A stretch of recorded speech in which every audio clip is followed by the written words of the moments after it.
I noted some questions down. I know that some of them have been addressed in written, but I actually thought it would be great to revisit some.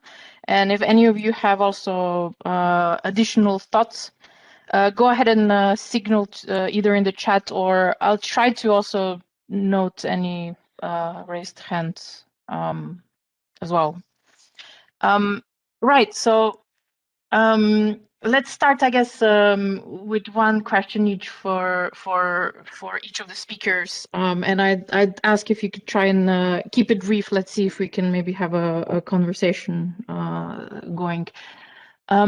Annalena, what I thought was really interesting, and I think several of the questions in the chat showed, is how, in a sense, systematic, but also prioritized your approach to social listening has been.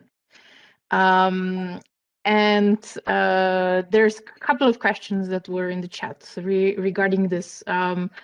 One, how did you include, and how did you gauge public discourse and in general feelings during this period? Did this influence how you were doing social listening?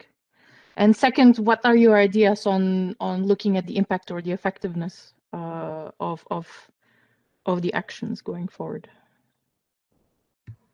Okay, thank you. So answering first, if we talk about how do we prioritize, so really the narratives on the social media and the questionings have been actually the leaders.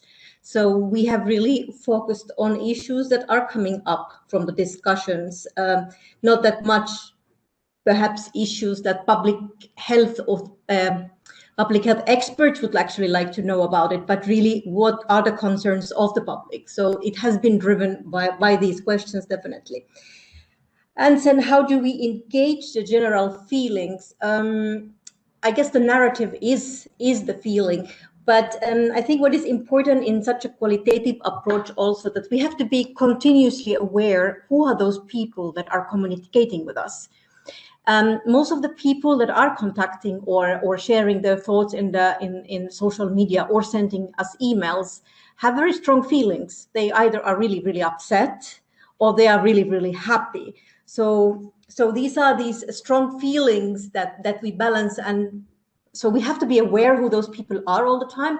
But at the same time, when we are talking about the content, from these strong feelings, we are actually getting great content, so that we just have to be cautious how we are using this data at all times. And that's why drafting the recommendation and still discussing them with the second expert, this knowledge co-creation is so important, I think, in this process. Your second question then related to monitoring and evaluation. So this is our big question mark that we hope to start addressing soon. We don't have a systematic system in place of monitoring how different public health experts are using them. When this data goes, for example, to a public campaign, it's very clear for us. We know that it has been used by the campaign developers, and usually, we are also engaged in these discussions. My colleague, who is a risk communication expert, is the link basically from our system to the campaigns. But how the rest of the house is using that, we only learn really on ad hoc basis. So this is an issue that we need to address and think how we can actually capture the benefits of this system. Mm-hmm. Thank you. That's great. Thank you, Annalena. It's great to also see how much the work has matured even since December when you presented first time. Great, thank you. Let's move on to Jolanta. You actually talked from a perspective of a very important part of society, which is patients and in general people that are experiencing the epidemic. And as I was listening through your talk, you gave so many examples of activities, and I wonder how much did you collaborate with health authorities or health facilities in developing your activities, and do you have any advice how health authorities could collaborate or support patient rights organizations and community organizations to better promote resilience to misinformation or access to health information.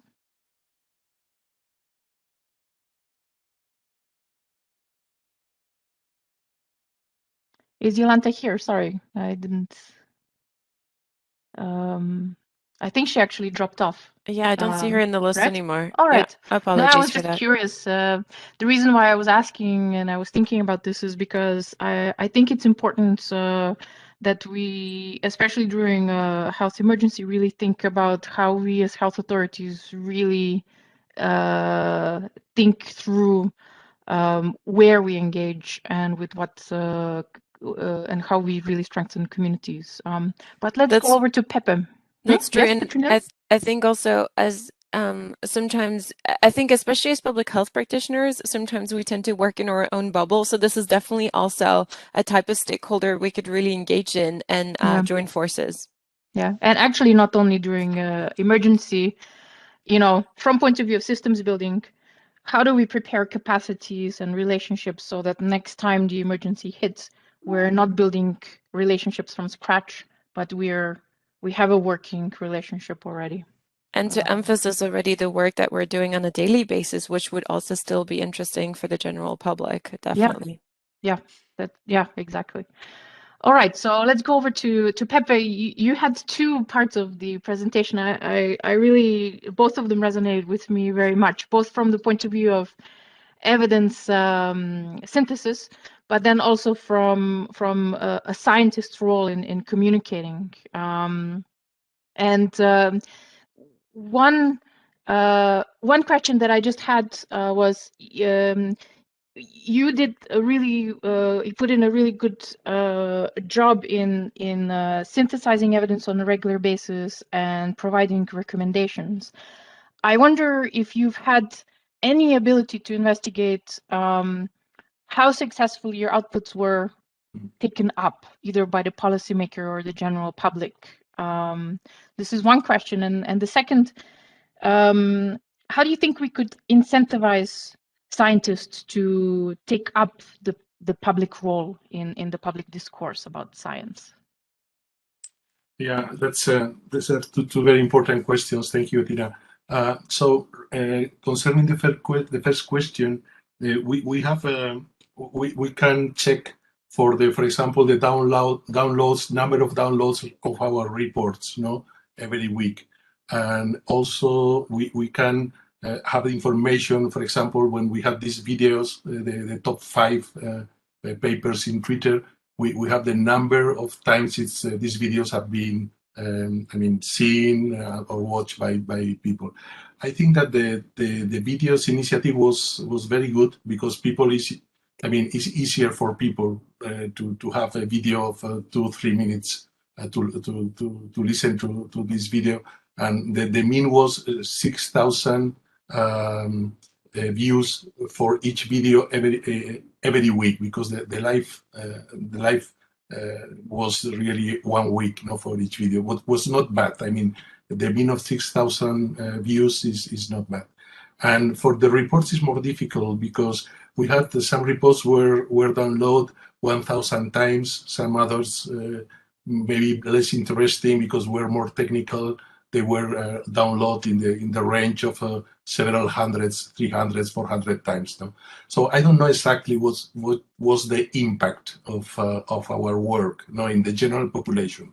I know that it was important for specific groups, for example, from scientists working in public health or people working in hospitals, or also for political authorities that follow our reports. That's what we know.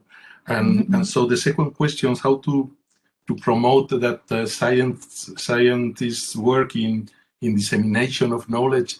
Well, it has been very difficult because we had our previous work in research. For example, I work on AIDS, and so I have my projects on AIDS. And now I have to also to work in coronavirus, in some aspects of coronavirus infection. So we have to do too many things, and we are not really prepared to this communication. And then I don't know.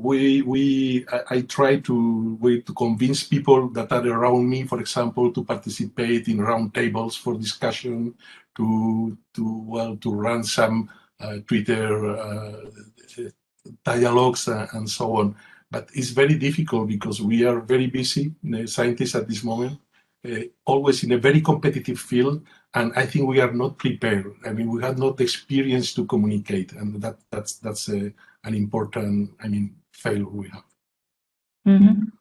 Yeah, it's. I think in general, in the past, scientists really have been incentivized from communicating science beyond peer review journals, and the pandemic has really shown actually that scientists being part of public discourse makes a huge difference in building and maintaining trust in science. So it's really difficult. I hope that we can find a way to bring more scientists on board, like yourself, in communication.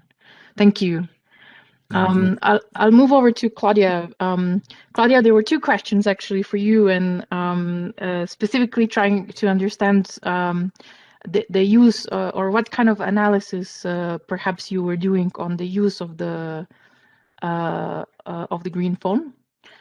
So one question was, did you analyze into more detail the breakdown of who was calling, what kind of questions were asked? Did you use that type of information?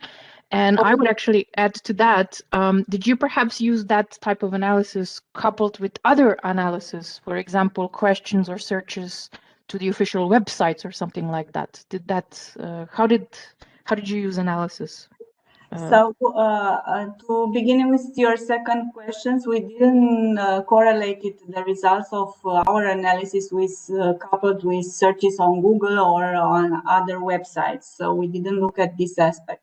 But talking about our analysis, so I can tell you about this kind of analysis coming from the field. I have participated from the very beginning in these activities. I have been in the first time one of the 5 operators that worked with this green phone analysis in the very beginning of the setting up of the process. And then I have been the coordinator of training for those who were operators. So I have been in the field, and I can tell you that beginning from with the analysis, we have begun to make a kind of framework for the reports quite very quickly. But there have been so many calls for ourselves, for operators, so we are not able to mention or to report just very few of the aspects, because the phone rang continuously. So this was very important to know that we have noticed break down the information sporadically, because we didn't have the necessary time to register. Actually, the number of calls was registered by the telecommunication service, special telecommunication services. So the statistics is done based on their report regarding the number of calls. But also we have a breakdown analysis regarding the kind of information the population required, beginning with travels in different countries according to the list with the risk countries. Information about signs and symptoms, information about the prevention, how to prevent the disease, information about the quarantine and isolation, information about the allowed activities, for example, to go to some special healthcare services, or not to go, or to use the online telemedicine, information about testing, information about the deaths and what population should do if they have deaf persons in their families. I And wonder, did you report to this to the responders, for example, to see where there is most unclarity, perhaps where they would need to engage a little bit more? Yes, we usually clarify their unknown situation, and if we didn't know, because it happens that we don't have the correct answer, or even us, the operators, we have been confronted with very new situation. We told them that we need to clarify ourselves, and then we call them after we have discussed between us and with our National Center for Control of Communicable Diseases. So not always they have asked us very simple questions. But usually all of their questions received the answer, and they received a solution, even if Great, thank you. Yes, and even if there were not answers related to the disease in itself. For example, there have been people that were stuck in their home and nobody have access to them, or they don't have food to eat. So we have called the police or local services to go to access them. So yeah, thank you. I think what you're pointing out is really important, and I think this is the reason why I was also saying that we need to integrate social listening and infodemic management much more closely with the response and the health system in general, because a lot of times social listening doesn't actually bring up information related to that is useful for risk communication. It's actually much broader. It has to do with access to services, access to essentials. Services, etc. So I think what you're pointing out is very, very important. Okay, so let's go to Sarah. Yeah, we only have 1 minute left, so 15 seconds, Claudia. Just to say that we didn't ask about their social condition or about their other characteristics, so we didn't ask them any questions. Yeah, that's difficult in that situation. As a health information digital health expert, I would have a lot of questions to you about the hotline. But all right, let's move on to Sarah. Several questions in the chat for you, but perhaps the one from Elena. She would like to hear more about how important it is to train interdisciplinary teams together. So having them develop common language and build familiarity with the common tasks in infodemic management. Have you thought about that? Yes, that is very important, and I guess I mean this is Tina. This is the WHO training in infodemic management. There is a lot of this, but for me, coming from communication sciences, the main point on this issue is really to build the shared terminologies, a shared terminology and a clear subdivision of goals. Because that is absolutely at the core. So any training has to really start, I mean, it is very important to fix concept and to fix exactly approaches and that. And has to be very clear, especially different disciplines, how they can interact. Because otherwise the problem is how do you organize a process, whether it is unclear what is within the thing. I give you an example which concerns my field.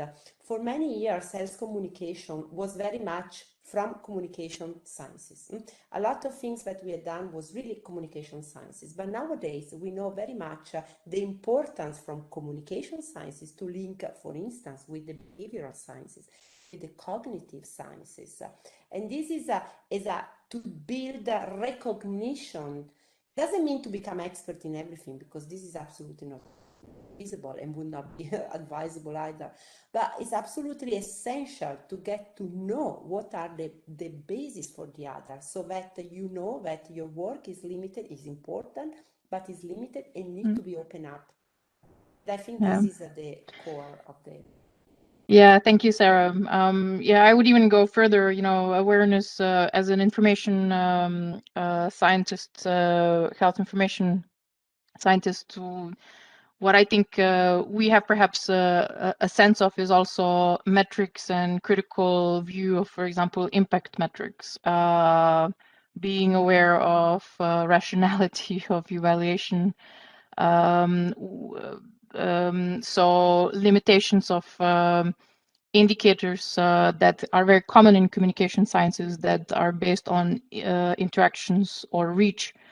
Actually, when it comes to infodemic management and interventions, really have very little impact, very little use, and we need to be quite critical also in figuring out how we, for example, measure digital health skills and professions, complexity science, understanding of digital platforms, algorithmic content promotion and analysis is really important as well. And it provides a really different point of view on this. Actually, Sarah was a part of the conference on infodemiology conference last summer as well. That my old team in WHO organized, and there we were also developing a glossary for shared terms, and that's a completely separate discussion, the lessons learned from that. I think what's more important is to recognize what, instead of the language, is actually recognize what are the common concepts. A digital health colleague will very much understand design thinking, participatory methods that have now spilled over into public health, in communication, etc., and can really relate to a lot of concepts that are relevant in infodemic management. So I'll stop here, Petronila, and thank you for all of us for giving all of us the opportunity to discuss. Thank you all of the speakers. It's been really great. I guess we have a short break, and then I look forward to hearing the first draft colleagues.